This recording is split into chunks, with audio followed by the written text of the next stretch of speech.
We're sick of the Liberal Party. We don't know what they stand for. We don't trust them anymore. They've changed leaders too often, and I don't have faith in them anymore. Welcome to Afternoon Light, the podcast of the Robert Menzies Institute, hosted by Georgina Downer. Welcome to our 8th Afternoon Light Live. I'm Chetna Mahadik, the General Manager of the Robert Menzies Institute. And if you're surprised to see me and not Georgina Downer today, that's not the only surprise we have for you. Unfortunately, Georgina woke up too sick to host this episode. So when life gives us lemons, we make lemonade. So we have roped in the former Minister for Foreign Affairs under the Howard government and Georgina's father, the Honourable Alexander Downer AC, to host in her place. Alexander will host the first 30 minutes of our show, and then I'll moderate the Q&A. So now, about our guest today, Paul Kelly. Paul is the editor-at-large and a former editor-in-chief of The Australian. He writes on Australian politics, policy, history, and international relations, and has covered every Prime Minister from Gough Whitlam to Anthony Albanese. He has written or co-authored 12 books on our politics and history, with the latest being The Twilight of Exceptionalism, the Liberal and Conservative Era, 2013 to 2022. So now, over to you, Alexander, to discuss with Paul The Twilight of Exceptionalism. Well, thank you very much, and it's a great pleasure to fill in for my daughter, Georgina, and I'm sorry she's not able to do the job herself. Let's start by saying, Paul, I think this is a magnificent effort. You've written a 750-page book, which was given to me at 9 o'clock last night, so I haven't got through all 750 pages yet. But I've read a lot about it, and I have read some of the book in that time. So first of all, it seems to me that the theme of the book is that Australia has lost its way in the last 20 or so years, particularly economically, because I don't think, focus so much on other areas of public policy than economics. So why has Australia lost its way? Well, first of all, Alexander, I'd like to welcome this discussion with you and how pleased I am to enjoy this. You're correct in the basic thesis. I call it the Twilight of Exceptionalism because I argue that earlier on there was an extraordinary period of Australian progress and exceptional policy making from parties of both sides of politics. This was the Hawke-Keating, Howard-Costello period when Australia became a world leader in terms of the quality of our economic and social policy, in terms of the quality of our reform, and this was reflected by all the indicators in terms of living standards, in terms of wages. For a brief period, our average incomes were ahead of those of the United States. However, that period is in the past. We are no longer an exceptional country. We are no longer leading the world when it comes to economic and social policy. And indeed, in many senses, we are trailing. I argue that the Rudd and Gillard governments did not live up to the legacy of Hawke and Keating, and that the period I cover, the governments of Tony Abbott, Malcolm Turnbull and Scott Morrison, did not live up to the reforms of the Howard-Costello period. This is reflected in the decline in terms of the economic and social statistics, but it's also reflected in the mood of the country. The Australian people are unhappy, they're restless, they sense that something's gone wrong, they recognise that we're in a period of stagnant living standards, they know we ought to be doing better, and in that sense, they're very disenchanted with the political system. So let's go back to the defeat of the Howard government. Maybe in its last year, the Howard government wasn't at its best, by the way, and I was part of it, so I take my share of responsibility for that. I think it was tired. But what events led to the abandonment of enthusiasm in both major political parties for the liberal market model, which they had both in different ways, but they had both embraced under Hawke and Howard. I think this is a critical question, and there are international factors and domestic factors that explain this. I think internationally, off the back of the global financial crisis, when we saw really significant downturn, and that changed economic policy making across much of the Western world, and we saw a retreat from market-based economic reforms. We saw a rise in public sector debt. We saw a focus on security and fiscal expansion, and governments attempting to provide more for communities. And to a certain extent, not to a large extent, but to a certain extent, that sentiment affected Australia as well. I think the other important point to make, though, is that Australia changed from the Howard years. When Tony Abbott won the 2013 election, there was a mistaken belief that this was going to be business as usual, that the Liberals were back in government again after a brief period of 5 or 6 years of Labor government.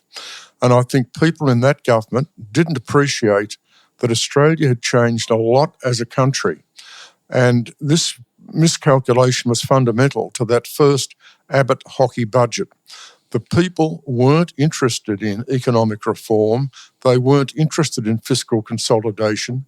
They didn't want to know about tough decisions to get the budget back on a proper track, to think about the future, to reduce deficit and debt.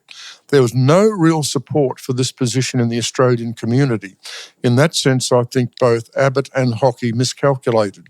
What was actually at work was that the public was in a midst of what I call complacency, off the back of very generous living standards for quite some time, and naivety. There was a sense of denial about what was in the genuine national interest. There was a reluctance on the part of the public to face up to it.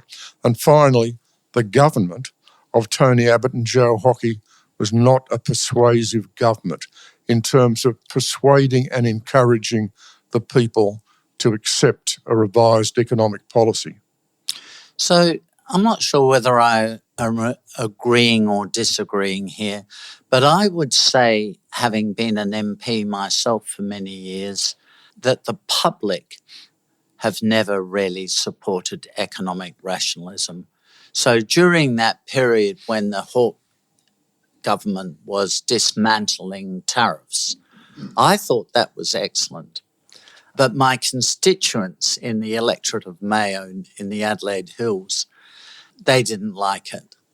And I don't think the public was ever terribly focused on the Howard government's achievement of paying off all government debt and running budget surpluses. I don't think that inspired the public. But that was good public policy, of course.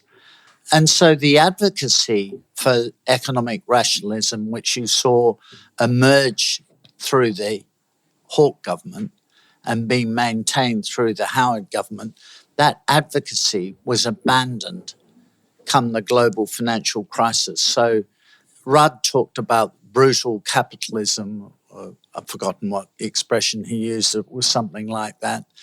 And Gillard was no economic rationalist.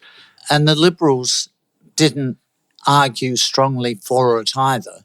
So in the end, the public went where they naturally would go, which is away from economic rationalism. I think if you look back to the earlier period of Australian exceptionalism, the interesting thing is that the Hawke-Keating period and then followed by the Howard-Costello period, these were periods of significant reform, but these governments kept winning elections. They kept winning elections. So they got the basic principles right. They were able to be reformist governments, but successful governments at elections. And I think that indicated not just their own strength as politicians. I mean, these were incredibly impressive politicians, although quite different politicians in many ways. But I think while the electorate is never all that keen about hard decisions and about economic rationalism. I think the electorate was more prepared to be persuaded then, and essentially it was a period of greater confidence, more trust in governments, and a willingness on the part of the public to go along with reform measures. And I might say a willingness on the part of the media. I mean, one of the big changes we've seen is the view of the media.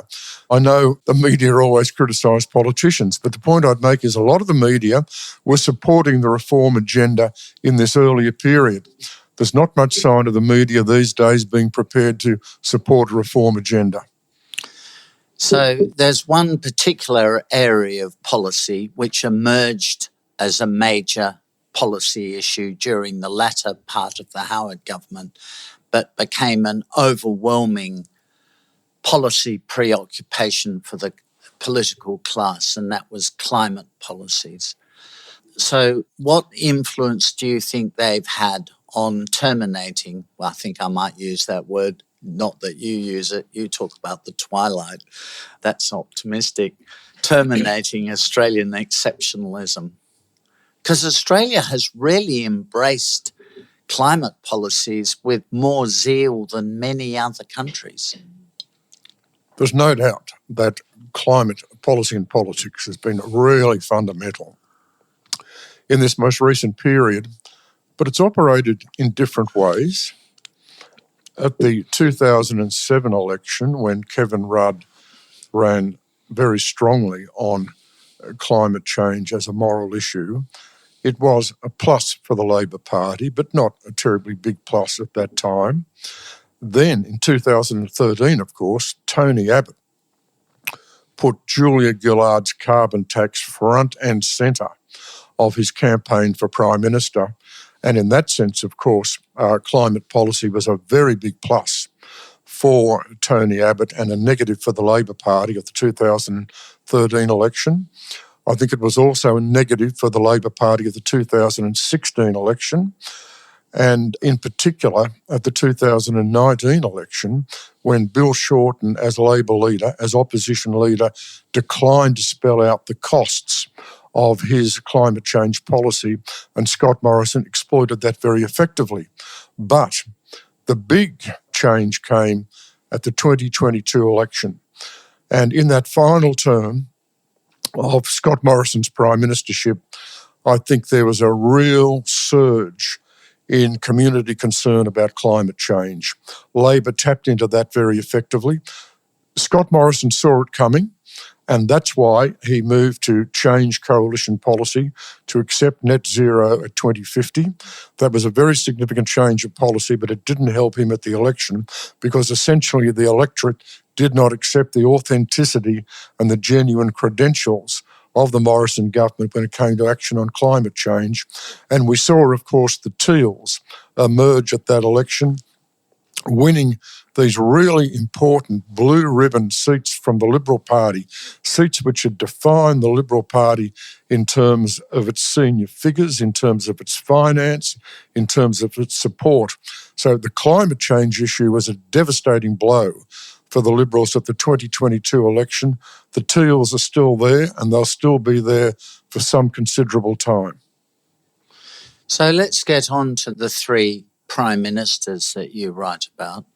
One of the impressions I get from flipping through the book, because I haven't had time, of course, to read it all, but flicking through the book, is that you think those prime ministers, and more importantly, the Liberal Party as a whole, has lost the intellectual debate in this country.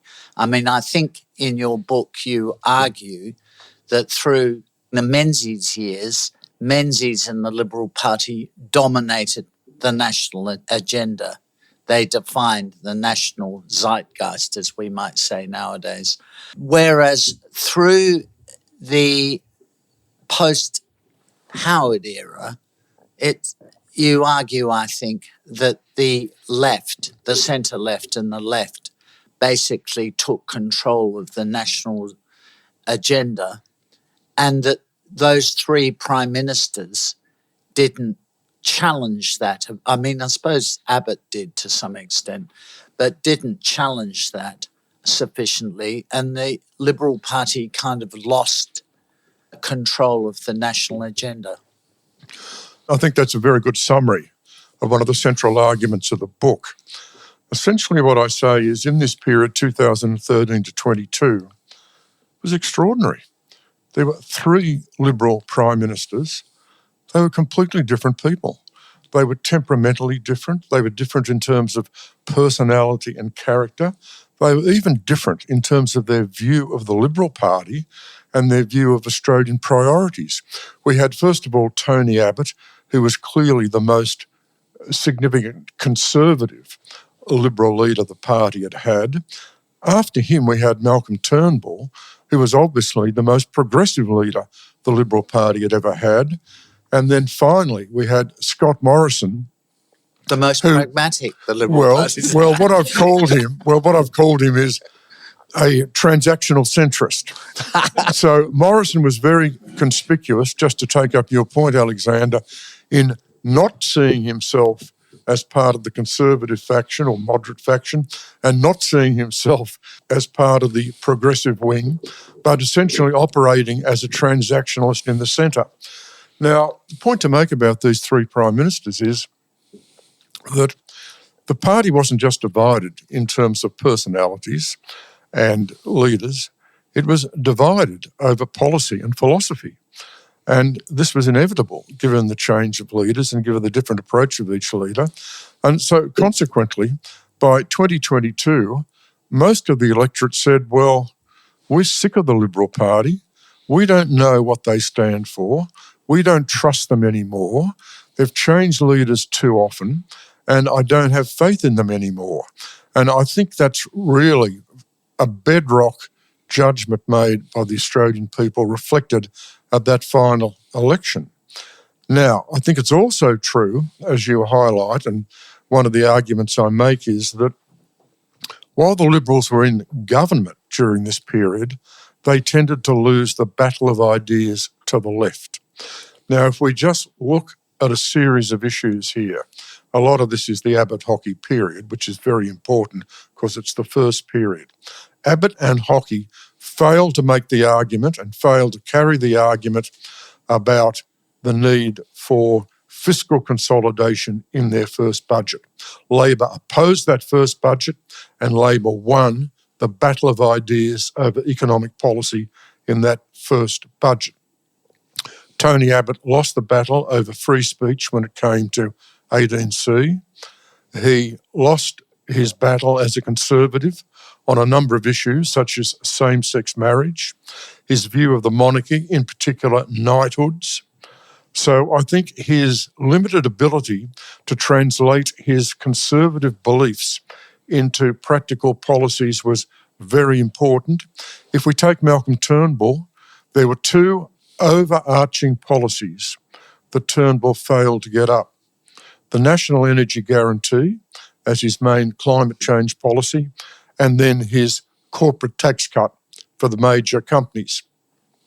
And we look at all these issues I've just described, the Labor Party, the left and the progressives campaigned and waged a war against all of them. And essentially, if you look at the defeat of these Liberal prime ministers on these issues, I think the only conclusion you can reach is they were in government, but they were not successful in terms of the battle of ideas. They were in government, but they weren't sufficiently in power. So they were defeated. All of those examples that you've used were defeated in the Senate, not just by the Labor Party, but by the Labor Party and the Greens and 1 or 2 other fellow travellers. So I would have thought the most significant defeat was very early on, was in the 2014 budget, when that was scuttled, in effect, by the Labor Party, the Greens, and no doubt some others in the Senate. Do you think that was a failure of tactics and cunning by Abbott and Hockey, where Howard and Costello, actually, with the assistance of a few others as well, like Peter Reith, managed to get the GST miraculously, actually, by the way, through the Senate in 1999, I think it was. This is an absolutely critical event. Just consider the situation. Tony Abbott has won a fairly convincing election victory in 2013, and so the immediate focus is to prepare the opening budget for Tony Abbott and Joe Hockey. And I can tell you they were so influenced by Howard and Costello, by what Howard and Costello had done at the start. They'd brought down a tough budget, and that budget succeeded in both economic and political terms. Now, Hockey saw this as a budget of transformation, and this was a shared endeavour by Abbott and Hockey working together. But what I've argued is two things about this. They did not sufficiently prepare the political ground. The Australian people, after Abbott won the election in 2013, they were not anticipating harsh medicine. They were not anticipating a tough budget. They were not anticipating that a lot of their core benefits would be cut back and there'd be a Medicare co-payment, among other things. So the electorate was unprepared. So the politics were clearly deficient. And, of course, Tony Abbott was exposed for breaking promises. So this was a really difficult blunder by the government in terms of not sufficiently preparing the political ground. But what I also argue is that the measures were inappropriate. I don't think this was a case of the economics were right and the politics were wrong. I think the politics were wrong and the economics were wrong. They went too far. They bundled up too many hard decisions and imposed them on the electorate together, and too many of these decisions, such as the Medicare co-payment, cutting back unemployment benefits, the changes to university fees, too many of these decisions were flawed decisions, and they weren't urgently necessary. I think what the government should have done with that first budget is while it should have made some fiscal consolidation, there should have been an emphasis on productivity as well. There should have been an emphasis on building up productivity and enhancing living standards. So I think they didn't get that economic balance right either. Yeah, so this sort of comes to my point that their strategy in terms of the budget was wrong. So the budget having been, well, not completely defeated, but emasculated, do you think as a result of that, Tony Abbott himself as the Prime Minister lost some of his authority within the Liberal Party? And it was that loss of authority that ultimately led to Malcolm Turnbull being able to replace him. I mean, Malcolm Turnbull having been campaigning to replace him since the 2013 election, of course. Tony Abbott gives me a really revealing quote, which I put at the end of the chapter on this opening budget. Tony Abbott says to me, "It was my judgment that despite these measures being pretty tough, that the Australian people at the end of the day would be prepared to accept them." Now, that's what Tony Abbott says looking back on his budget. And clearly, as events tell us, that was a misleading judgment. Tony Abbott got that judgment wrong. And that is really confirmed from the mouth of the Prime Minister. Now, I think the relevant point to make here is that this first budget is tantamount to a death sentence in political terms for both Abbott and Hockey. Neither of them recovered, and Abbott's government didn't recover, because if you look at what happened in the public opinion polls, they really went into free fall big time. And what that meant was that Abbott, as a first-term Prime Minister, was then behind in the public opinion polls permanently, and this increasingly created a sense of panic in the parliamentary Liberal Party. And the longer it went on, and the longer Abbott was unable to recover, the more the party began to think of a change of Prime Minister to Malcolm Turnbull. So, yes, I think that the budget wasn't just misconceived, but the effect of that budget was the government didn't get clean political air after that. Everything was tied up with the budget. Spending cuts, alleged cuts for both health and education. Labor just campaigned day after day after day. They branded the government. They branded the government in terms of cutting people's living standards and cutting people's core services, and the government never recovered. So if Abbott had remained Prime Minister up until the election, listening to what you've just said, he almost certainly would have lost the election, you think, do you? I mean, that's such a counterfactual, we have no idea. But he was a very good campaigner. Well, we have no idea, but what we can say is this.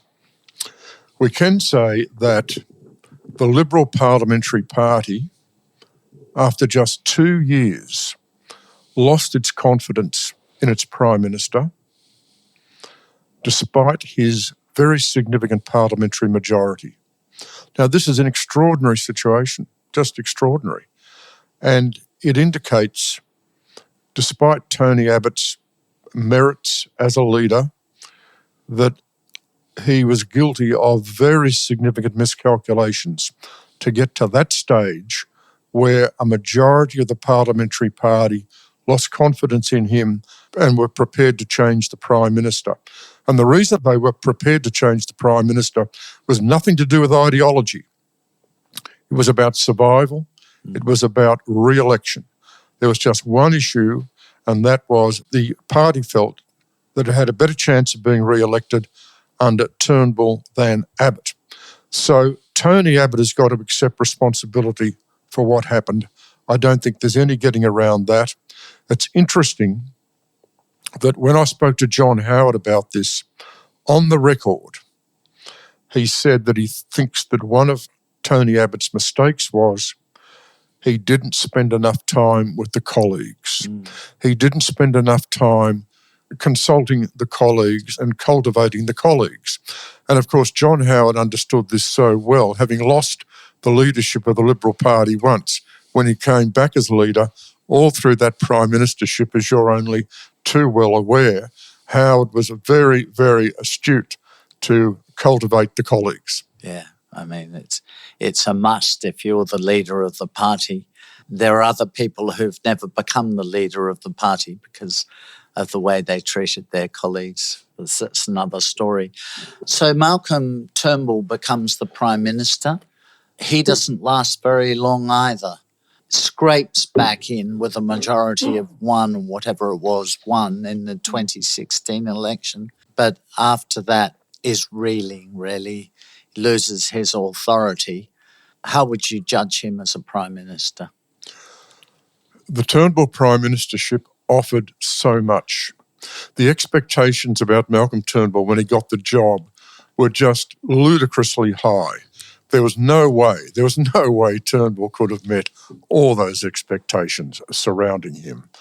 I think his prime ministership ended up, by and large, being a prime ministership of disappointment. And one of the reasons for that was Turnbull just won the 2016 election. He just scraped back. And after that, he had an effective majority of one. What that meant was that he was facing a strong Labor Party on the other side of the Parliament, and behind him he was facing an empowered Conservative faction involving Tony Abbott, who was more and more interested in deposing Turnbull as the leader of the Liberal Party and Prime Minister. Now, the interesting point to make about Turnbull is a super rationalist. I describe him as an optimistic technocrat. He was not an instinctive politician. He was not a natural politician. And he was governing during a time of ideological conflict. And he was a non-ideological leader. And a rationalist who's an optimistic technocrat, that is not the right prescription to succeed in that environment. I'll give you a very good example of this. On virtually the day he becomes Prime Minister, Turnbull, talking about the situation, says this, and I quote, "There has never been a more exciting time to be alive than today, and there has never been a more exciting time to be an Australian." So Turnbull is marketing excitement. The first message he's marketing as Prime Minister is excitement.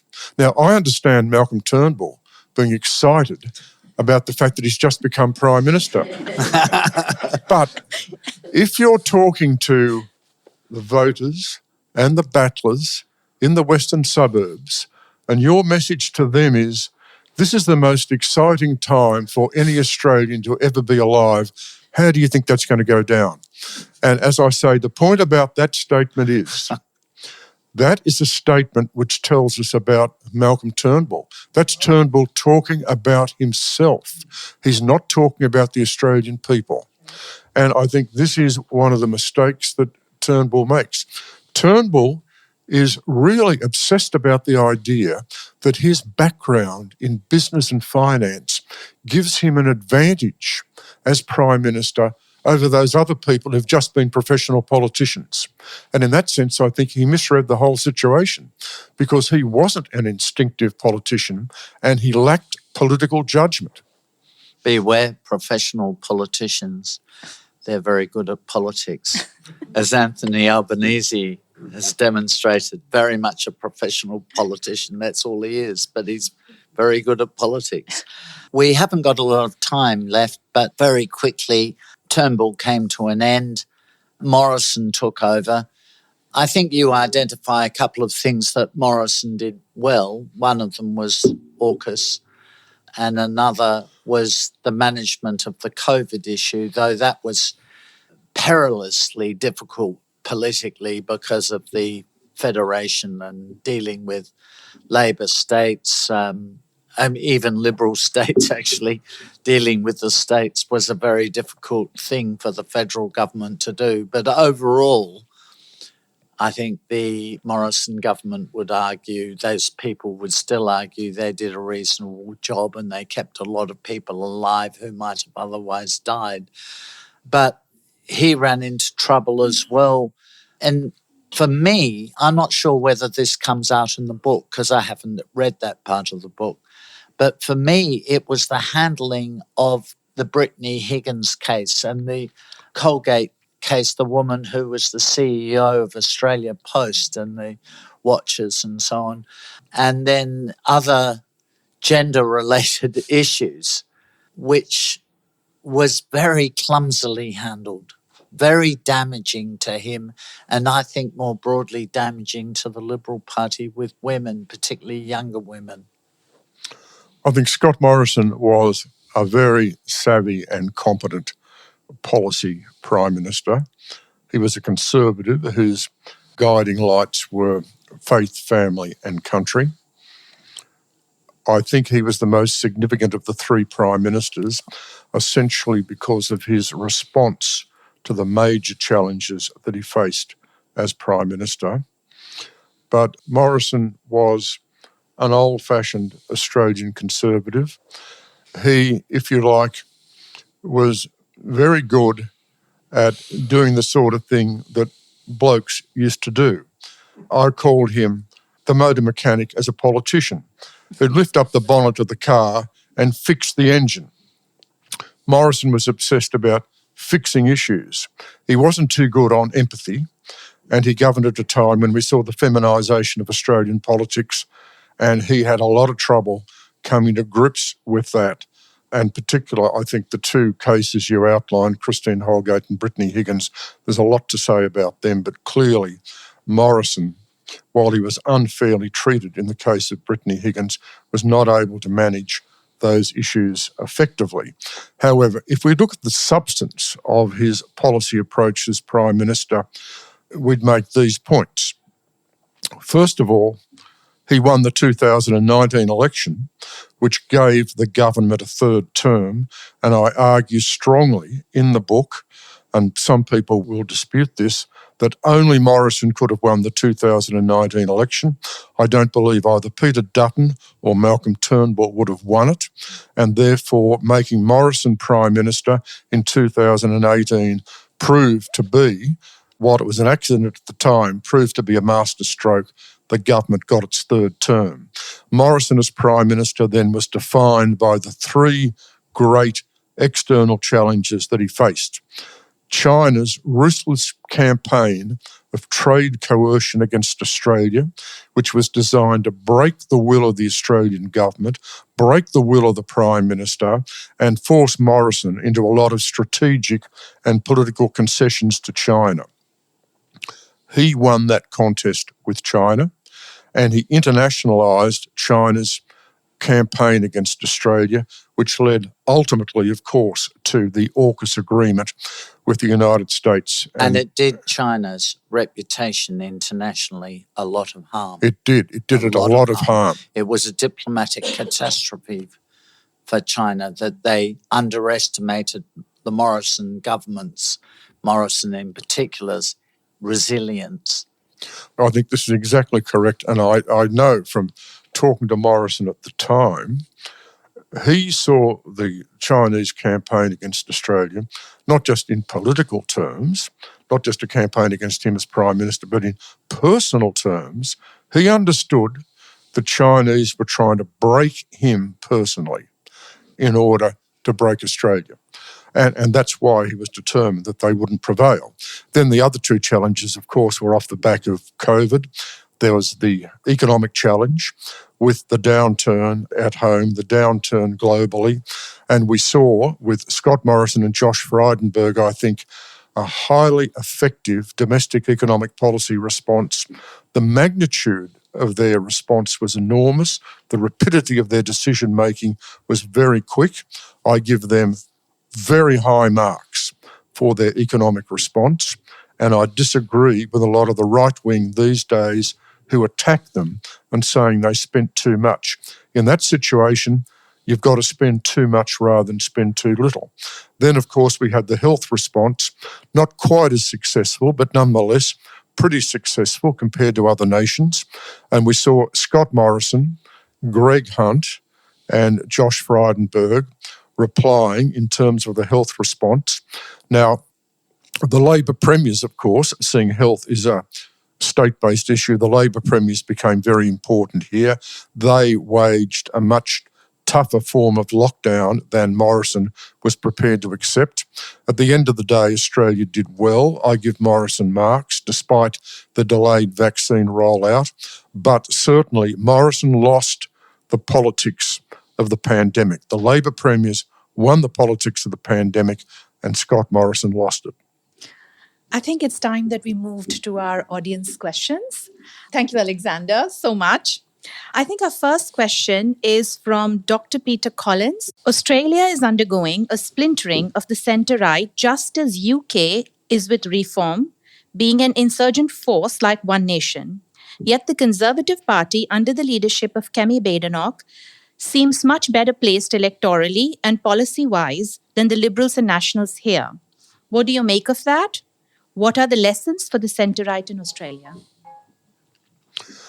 Well, from what I can see, and Alexander would know more about this than me, I think at the moment the Conservatives and the Conservative leadership in the UK is handling the situation in a fairly impressive way. I mean, clearly there's a long way to go yet. If we look at the situation in Australia, I think it's incredibly difficult for the Liberals. And this is because this crisis didn't just happen overnight. This crisis, as I've argued in the book, has been building for a long period of time, certainly over the course of the last 10, 12, maybe 14 years. And I think that what we now see is the legacy of an electorate which lost confidence and lost faith and lost trust in the Liberal Party and the mission of the Liberal Party and the policy and the philosophy of the Liberal Party. This was tied in to a separate but related issue, and that is scepticism on the part of the Australian public about the political system. And we see that support for the major parties is falling, whether it's support for Albanese Labor or support for the Coalition and the Liberal Party under Angus Taylor. The primary vote for the major parties has declined a lot. The sense of grievance and alienation from the system and lack of confidence in the system is one of the factors which led both to the Teals breaking away a few years ago, but now in particular the rise of Pauline Hanson. And this is, I think, a really difficult problem for the Liberals. I think there is a broader crisis of the cultural right in Australia. I think that it's not just a problem of the centre-right politically, it's the centre-right culturally, in terms of the institutions that support the centre-right, prominent people, celebrities, right-wing media. I am constantly amazed at the extent to which there is support for Pauline Hanson and that people from the centre-right have been prepared to indicate in the polls that they have more confidence in Pauline Hanson than they do in the Liberal Party. This, to me, is a complete failure of intellectual judgment and political judgment, in as much as I think Hanson has no answer to Australia's problems. I understand the basis for Hanson's support. She's playing with the emotions of the Australian people. She is exploiting the sense of grievance. She's exploiting the sense of distrust. I think at the end of the day, however, Hanson's vote will come off. How far it comes off, I don't know. The test for the Liberals will be whether the Liberal Party and Coalition primary vote at the next election is ahead of the One Nation primary vote. That is the acid test. Everything depends upon that at the end of the day.